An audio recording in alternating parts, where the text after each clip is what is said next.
Hi guys! Welcome back to my channel. This is your Tita Laika. And for today's vlog ay another tutorial about Popolive. Ang pag-uusapan natin for today's video ay regarding sa host incentives. Dahil nga meron tayong bagong update regarding on host incentives na nagawan ko naman na po ng tutorials, ay pag-uusapan po muli natin ito.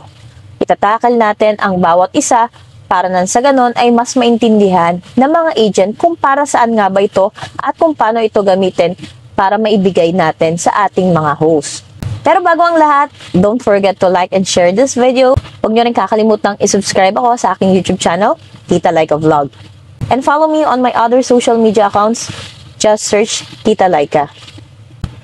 Nagla-live ako kay Popo every 9 PM and PH time, just search 79170. Yan po ang aking user ID. Kung may mga katanungan po kayo or mga suggestions, punta lang po kayo sa aking live at handa akong makipag-usap at makipagbalitaktakan at chikahan sa inyo. So, let's talk about host incentives. Ano nga ba ito? Tita Laika.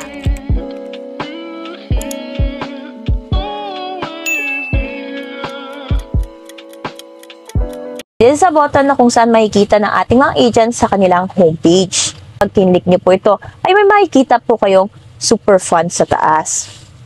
Ang super funds po, ito po ang ginagamit ng mga agent para ma-purchase po or para po magamit pang rewards sa kanilang mga host. Sa may baba po ng super funds ay ang platform rewards. Ang platform rewards po ay ang nakukuha nating super funds dahil po sa mga agent task reward na kung saan kapag meron tayong valid host. Ito pong funds na to ay nag-e-export po at maaari lamang po natin gamitin sa super rank. Gamitin nyo man po ito or hindi, mag-e-export po ito for 7 days. Doon naman po sa platform rewards ay kabilang na po ito sa bilang ng total ng super funds po ninyo, yung nasa pinakatuktok. Pag-usapan naman natin ngayon ang frozen funds. Ito pong frozen funds na to ay ang mga funds na hindi nyo po magagamit pansamantala dahil meron kayong ongoing na host incentives. Ayan po ay maaari naman pong bumalik po sa inyo lalo na kung ito po ay galing sa top-up super funds. Ang mga hindi lang po maaaring bumalik po sa inyo or pwede nyong ma-recycle ay ang mga platform super funds dahil isang beses lamang natin to pwedeng gamitin. So malinaw po ang super funds, yung pinakataas na button natin na kulay blue na box, ayun po yung meaning po nun. So sana po ay naintindihan nyo po ito. Let's proceed naman po ang mga host incentives na maaari nyong ibigay para sa inyong mga host. Meron po tayong tatlong host incentives na maaaring ibigay. Super salary, yan po yung task reward na binibigay natin sa ating mga host. Meaning po nun, nagbibigay tayo ng reward sa kanila, mga male user man yan, female user, or wala man po silang live task reward. Pwedeng ikaw ang magbigay ng reward sa kanila or parang basic salary nila. Sa baba naman po ng super salary ay ang super rank. Ito po ang ranking ng inyong host income. Depende po sa rank type na pipiliin ninyo. Meron po kasing tatlong rank type or tatlong duration po na pipiliin ninyo. It's either 3 days, 7 days, or kaya monthly. So dito po sa super rank, dito nyo po magagamit ang inyong platform super funds. Kung hindi man po sapat ang inyong platform super funds, ay maaari po kayong magdagdag mula sa top-up super funds. Pag-usapan naman natin ang super party.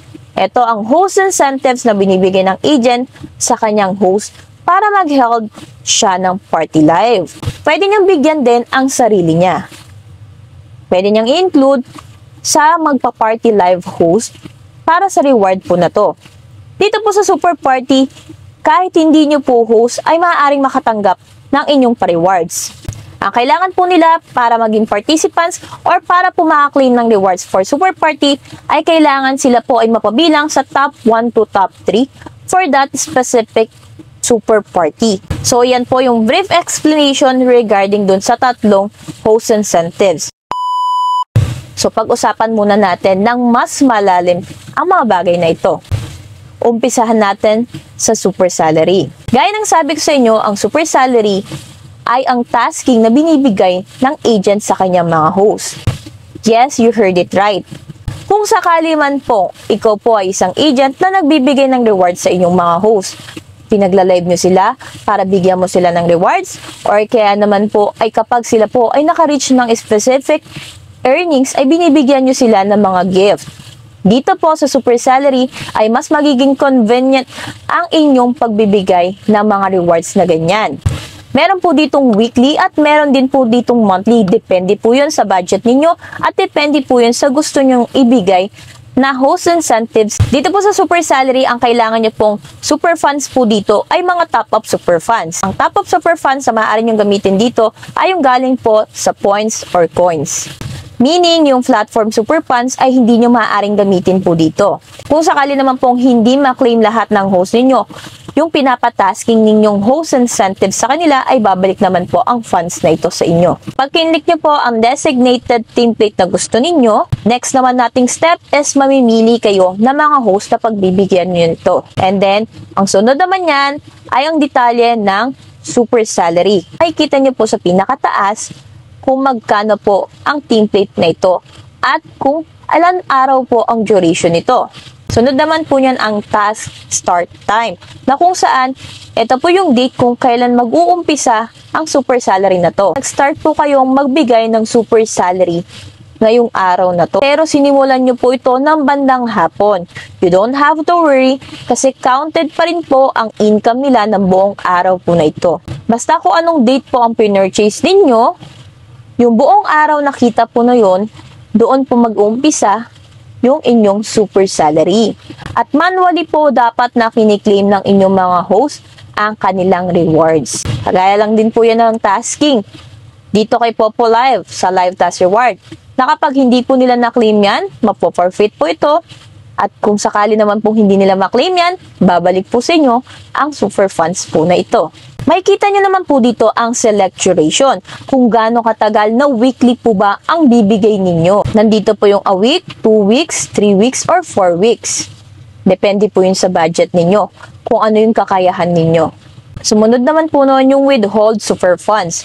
Kung magkano yung total ng amount na ibibigay ninyo sa inyong mga host. Of course, depende po yung total na yon sa dami ng host ang bibigyan ninyo ng template. At makikita nyo po sa pinaka-last button kung ano nga po ba ang kailangan nilang tapusin para ma-claim yung tasking. Dito nila makikita kung ano ang kailangan nilang tapusin or kailangan nilang ma-reach na points para ma-claim ang bawat task na binibigay ninyo. Once po na kinlik nyo po yung confirm payment, automatically i-deduct po ang super funds na to at mapupunta na po ito sa frozen funds. Kapag binigyan nyo ng super salary ang inyong mga host, makikita nila ito sa kanilang reward button. Claim nila ang super salary rewards na binigay ninyo ay magkakaroon sila ng Diamond Star Badge na kung saan tumatagal ito ng 1 linggo. Usapan naman natin ang super rank.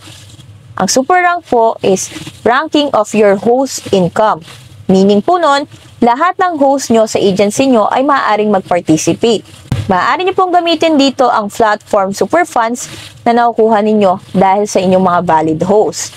Kung sakali naman pong kulang ang inyong platform super funds, ay mag-top up po kayo ng super funds para nang sa ganon makumpleto nyo po or mabili nyo po ang template. Ang pinakamababang template for super rank is $12 at ang pinakamalaki ay $360. Kapag namili na po kayo ng template na pipiliin nyo for super rank, ay may makikita po kayo dyang rank name. Yang rank name na po na yan, kahit ano pong ilagay nyo dyan. Kasi kayo lang naman po ang makakita ng rank name na yan. Next naman nating pag-usapan ay yung rank type.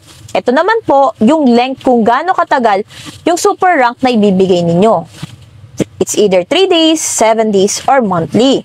Ako naman po ang ginagamit ko po dyan is yung 7 days that I started from Monday hanggang Sunday. At kapag natapos naman na po yung super rank na pinili ninyo, kagaya ng sa akin, ang rank type na pinipili ko palagi is yung 7 days that I always started from Monday up to Sunday, ay meron pong 48 hours ang inyong mga host para i-claim to. Kung natapos po ito ng Sunday, meron silang Monday to Tuesday to claim their super rank rewards. Pero kailangan, within 48 hours po ay naka-solo live po sila ng at least 1 hour. Ma'am, paano po yun kung sakaling wala pong live task reward etong host na participant? Marami po kasing mga host na kapag wala silang solo live task reward ay tinatamad na mag-live. So kapag hindi sila nag-solo live, wala silang mahi-claim na super rank dahil required po ang 1 hour solo live. At dito naman po sa super rank ay kailangan nilang at least maka-earn ng 100k points gift earn para nang sa ganun ay makuha po nila yung super rank reward nila.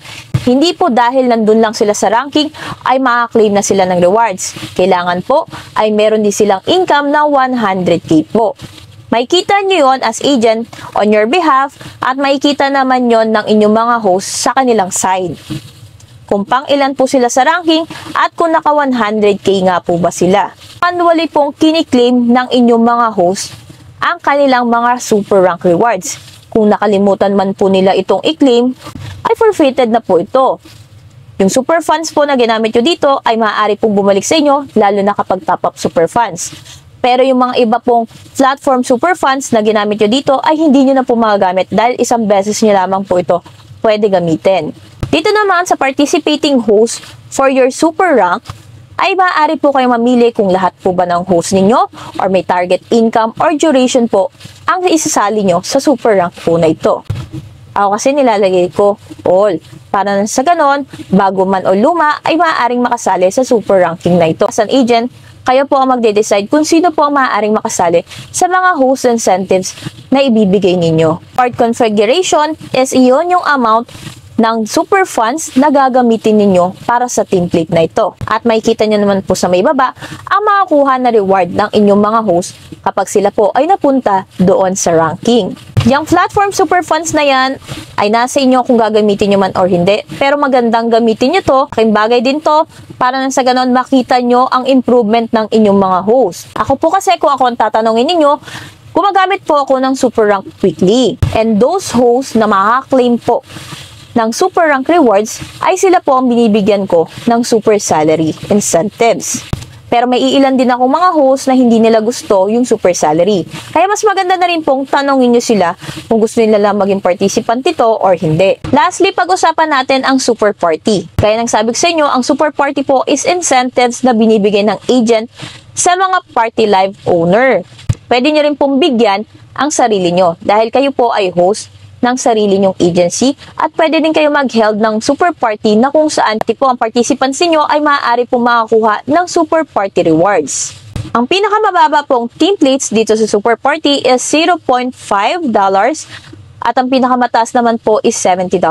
Top-up super funds po ang maaari nyong gamitin. Kapag kinlik nyo po ang templates na ito, makikita nyo po ang prize pool na ibibigay nyo po from top 1 to top 3. Dito naman po, may mili kayo ng party live host. Depende po yun sa dami ng host na gusto nyong bigyan. At ang mga participants po ng kanyang party live ay maaari rin pong makakuha ng super party rewards. Host nyo man to or hindi. So, paano nga ba makakuha ng super party rewards? Kailangan po sila po ay maging top 1 to top 3 of that specific party live. Dito naman tayo sa party start time. Dito naman po ay dapat mabusisin yung tinitingnan dahil dito po mag-uumpisa po ang party live po natin mismo. Mamili po kayo ng date and specific time na kung kailan po mag-i-start ang super party. Party activity duration. Meron po ditong 1 hour, 2 hours, 3 hours. Depende po sa designated party live na gusto nyo pong i-held or gusto nyong i-held nila. Dito naman po kahit hindi nila matapos ang duration ay okay lang po. Basta kailangan po nilang makapag-live ng at least 40 minutes and above. Kung sakali pong hindi naka 40 minutes, ang mag-i-held po ng party live ay forfeited po or ibig sabihin po nun hindi nila makiklaim ang rewards po na to. Pag may binigyan kayo na host na meron pong super party, ay makikita po sa kanilang account or sa kanilang homepage na meron po silang ongoing or meron pong mangyayari na super party. Nakalagay din po doon yung date and time. Kung nag-i-start naman na po ang super party, ay magkakaroon kayo ng notifications and pag pumasok kayo doon sa specific host na meron pong super party, ay iba po ang kanilang background or party live team. Nakalagay po doon na super party. Kung sino po ang mga participants ng party live po na ito na makakuha po ng top gifts from top 1 to top 3, ay sila po ang makakuha ng rewards. Paalala ko lang po na kung sakali pong nag-iba na po ang team or super party team or natapos na po ang super party rewards at yung mga nakuha nyong gifts beyond that time ay hindi na po counted. Paano nga po ba makukuha ang super party rewards? Simple lamang po. Punta lang kayo sa homepage mismo ng host na sinalihan nyo na may super party. I-click nyo po yun para mapunta po kayo sa may ranking and claim it. Don't forget to claim ha, kasi pag hindi nyo na-claim, ibig sabihin nun, pinaliwalaan ninyo ang rewards ninyo. Meron kayong hanggang kinabukasan ng 11:59 PM para i-claim ang rewards na to. Meaning po na naging participants kayo ng Super Party Rewards or ranking ngayong araw na to, 4 PM, February 25. Meron pa kayo hanggang February 26, 11:59 PM to claim the Super Party Rewards. Or else, kapag hindi nyo nga po nagamit or hindi nakukuha po lahat ang rewards na binamimigay ninyo for Super Party, ay babalik po ito sa inyo at maaari nyo po ulit gamitin sa mga iba pang host incentives. So, yun po ang brief explanation ko para sa host incentives na binibigay ng mga agents sa kanyang host. Or ayan po ang purpose ng super funds po natin. Pero bago matapos ang lahat, punta na muna tayo sa may tabi ng host incentives, ang Diamond Agent. Marami kasing agent na nagtatanong kung para saan po or paano po makakuha ng Diamond Agent Badge. Pag kinik nyo po to ay may makikita kayong ranking which is regional ranking for agents that given host incentives. Kapag napunta po kayo sa ranking po ng top agents na nagbibigay po ng host incentives, ay makakuha po kayo ng Diamond Star Badge. Ito naman po ay naglalast for a week, same as Diamond Star Badge po. So sana malinaw po sa inyo kung para saan po ang mga bagay na yan. Of course, may mga user po na mas na-attract na mag-join sa agency ninyo, lalo na kapag nagbibigay kayo ng mga ganitong incentives. Mas magiging convenient na rin po ang pagbibigay nyo ng rewards sa inyong mga host kapag kayo po ay gumamit po ng mga bagay na to. Kung sa palagay naman ninyo na hindi po nakakatulong or wala naman din pong progress ang mga host niyo, kahit bigyan nyo ng host incentives ay maaari nyo naman pong hindi ito gamitin. So, dito po matatapos ang ating tutorials for today's video. So, sana po naintindihan niyo po ang host incentives, yung super funds, kung para saan nga po ba ito, and comment down below kung sakaling may mga suggestions kayo or mga questions po kayo. Thanks for watching. Share. Don't forget to like, comment, and subscribe. See you next vlog.